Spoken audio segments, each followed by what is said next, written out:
নেত্রকোনার দুর্গাপুর উপজেলা পরিষদ নির্বাচনে বুথ আয়োজনের শেষ প্রস্তুতি চলছে।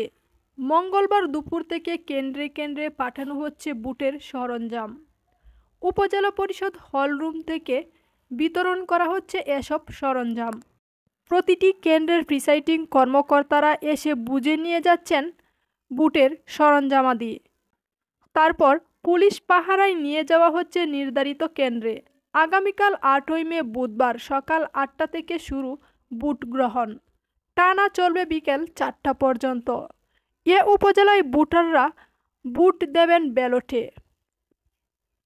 দুর্গাপুর উপজেলা পরিষদ নির্বাচনে চেয়ারম্যান পদে 7 জন, ভাইস চেয়ারম্যান পদে 3 জন ও মহিলা ভাইস চেয়ারম্যান পদে 3 জন প্রার্থী প্রতিদ্বন্দ্বিতা করছেন।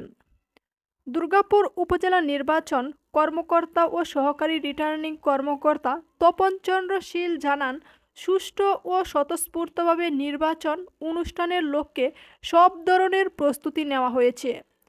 নির্বাচনের সার্বিক নিরাপত্তায় র্যাব, পুলিশ, নির্বাহী ম্যাজিস্ট্রেট সহ পর্যাপ্ত পরিমাণ আইন শৃঙ্খলা বাহিনীর সদস্যরা দায়িত্ব পালন করবেন। নির্বাচনের মোট ভোট কেন্দ্রের সংখ্যা 61টি আর ভোটার রয়েছেন 1,99,470 জন, যাদের মধ্যে পুরুষ ভোটারের সংখ্যা 1,06,96 জন আর নারী ভোটারের সংখ্যা 98,773 জন এবং হিজড়া 1 জন।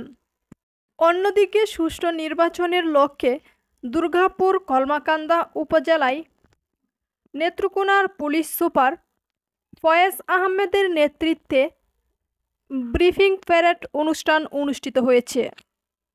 নেত্রকোনার পুলিশ সুপার জনাব মোহাম্মদ ফয়েজ আহমেদ পিপিএম মহোদয় বলেন, আসন্ন 6ষ্ঠ উপজেলা পরিষদ নির্বাচন 2024 প্রথম ধাপে শতভাগ সততা, নিরপেক্ষতা, পেশাদারিত্ব, নিষ্ঠা ও সাহসিকতার সাথে পুলিশি দায়িত্ব পালনের কঠোর নির্দেশনা প্রদান করেন।